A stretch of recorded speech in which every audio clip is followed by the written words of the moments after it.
শনিবার রাতের ঝড় বৃষ্টিতে নাকাল ভারত। দার্জিলিং থেকে আলিপুরদুয়ার, পানি, ধস, কান্না আর হতাশার ছবি সবখানেই।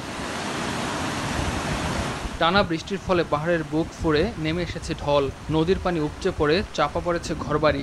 পাহাড় থেকে সমতল মাত্র 12 ঘন্টায় হওয়া 300 মিলিমিটার বৃষ্টিপাতে সবই ডুবে গেছে। দার্জিলিংয়ের অনেক রাস্তা বন্ধ হয়ে গেছে, বহু গ্রামে বিদ্যুৎ নেই, রেল পরিষেবাও ব্যাহত। প্রশাসন ও সেনাবাহিনী যৌথভাবে উদ্ধার কাজ চালাচ্ছে। বৃষ্টি কিছুটা কমলেও কান্না থামেনি। আর রাত্রিবেলা হলে না মানুষের বহুত লোকের মানে হয়ে যেত, মৃত্যু হয়ে যেত, কেউ ছাগল মরতো, কেউ গরু মরতো, কেউ ভাসি চলে যেত, কাই কে বাঁচাবে?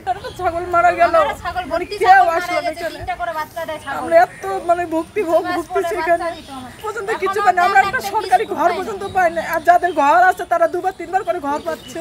রাজ্য প্রশাসন বলছে এ পর্যন্ত বেশ কয়েকজনের মৃত্যু হয়েছে। বেসরকারি সূত্র ও স্থানীয় সংবাদ মাধ্যমে প্রকাশিত তথ্য অনুযায়ী নিহতের সংখ্যা রাজ্য প্রশাসনের দেয়া তথ্য থেকেও বেশি। এছাড়া নিখোঁজ আছে অনেকে, আহতের সংখ্যাও শতাধিক ছাড়িয়েছে।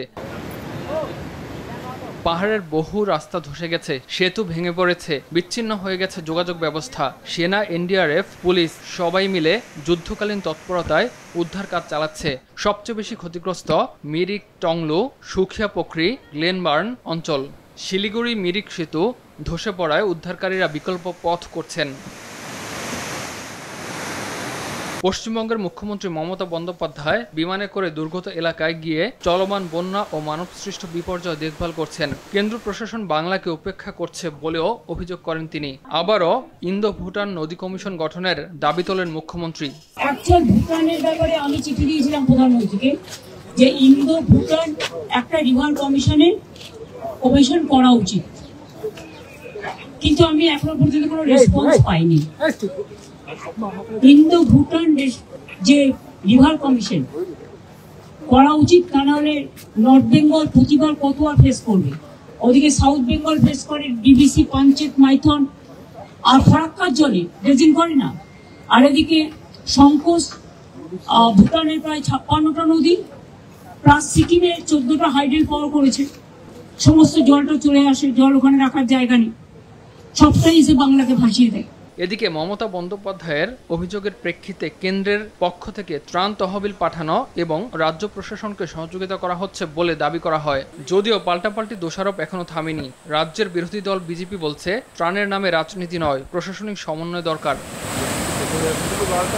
এদিকে পরিস্থিতি বিবেচনায় সেখানে রেড অ্যালার্ট জারি রয়েছে। ভারী বৃষ্টি আরও একদিন চলবে বলে সতর্ক করেছে আবহাওয়া দপ্তর। উত্তরবঙ্গের পাহাড়ি জেলা দার্জিলিং, জলপাইগুড়ি, আলিপুরদুয়ারের বহু এলাকা এখনও পানির নিচে থাকায় চা বাগান, স্কুল, প্রশাসনিক পরিষদের ভবনগুলোকে আশ্রয় কেন্দ্র হিসেবে ব্যবহার করা হচ্ছে। প্রাথমিক হিসেব বলছে ক্ষতির অঙ্ক ইতোমধ্যে 1000 কোটি ছাড়িয়েছে। পর্যটন মৌসুমের আগেই চলমান এই বিপর্যয় উত্তরবঙ্গের অর্থনীতিতে বড় ধাক্কা হিসেবে এসেছে। দুর্গতদের সব রকম সাহায্য করার আশ্বাস দিয়েছেন রাজ্যের মুখ্যমন্ত্রী। ইমতিয়াজ আহমেদ, RTV।